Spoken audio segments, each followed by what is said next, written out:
Assalamualaikum mga sis! This is a day in my life, mini vlogs, episode 6. Graduation nga pala ng pinsan ko today at ang kanyang graduation kanduli ay maheheld sa Dalikan, Datuodin, Sinswat, Maguindanao. Dito na rin kami dumaan sa diversion road dahil bukod sa walang traffic, mas madali kaming makakarating dahil palabas na ito ng Magelco. Ito na nga si Madam. Ewan ko bakit, hindi talaga siya natutulog sa biyahe. Minsan lang masyado pag antok na talaga siya. O tignan mo, tawa ng tawa. Samantalang itong kuya niya talagang natutulog sa biyahe.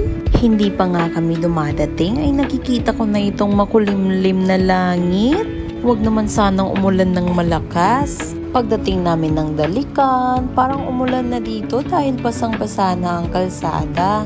At ito na nga, dumating na kami. Minrock Garden pa lang pangalan ng venue. They are located at Makir, Datuodin, Sinswat, Maguindanao. Tumatanggap din po sila ng any kind of events, from catering to decorations. Just message them dito sa official Facebook page nila. Anyways, pagdating namin, picture-picture agad. Sabi ko nito sa mga pinsan ko, umalis muna ang mga matataba dahil hindi nakasya. Akala mo naman hindi mataba. Pero char lang, binubuli ko talaga itong mga pinsan ko. Hindi naman sila makakapalag kasi mas matanda ako. Ito nga pala yung pinsan kong pinagpala. Famous daw ito dito sa Cotabato City. Kamukha daw kasi niya si Jillian Ward. Sana all. Tignan mo't sumingit pa itong si Habibi. May pa-videoke din pala mga sis. Hindi ko talaga yan palalampasin. Kinakantahan ko pala nito itong lola ko. Love you, Wawa. Ito nga pala yung trending ngayon sa TikTok, yung ginagawa ni Ann Curtis. Ay sana all. Sabi ko try ko nga din. Ay, pak. Then ikot. O, saan ka pupunta? Ito nga pala si Madam. Buti na lang nandito ka kulot. Makapag-enjoy man lang ng konti. Duet na rin kami ng favorite song namin ni Habibi.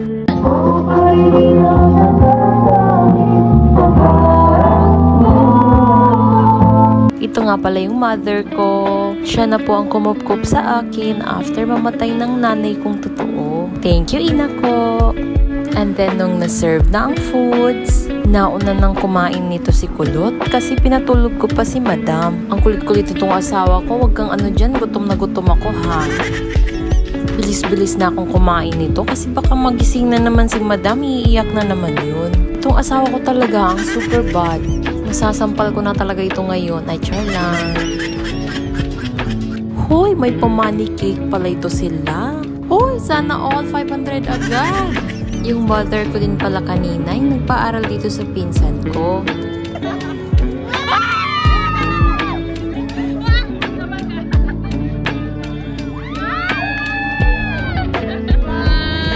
Mashallah!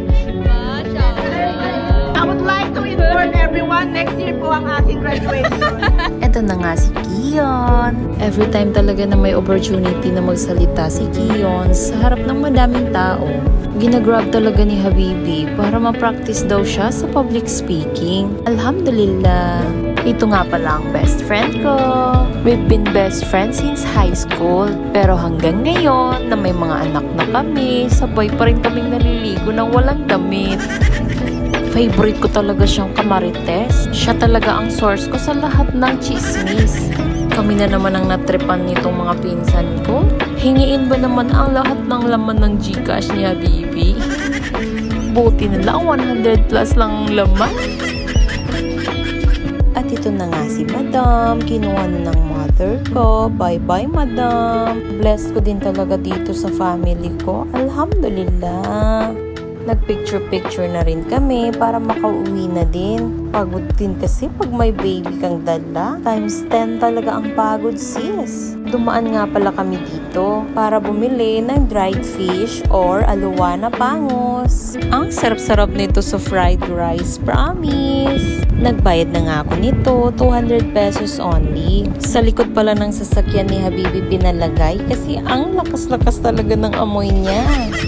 Ang cute naman nitong maliit na kamay na ito. Hi, alhamdulillah for another day. Yun lamang po. Salamat sa panonood. Please react, comment, and share. Thank you. Wassalam.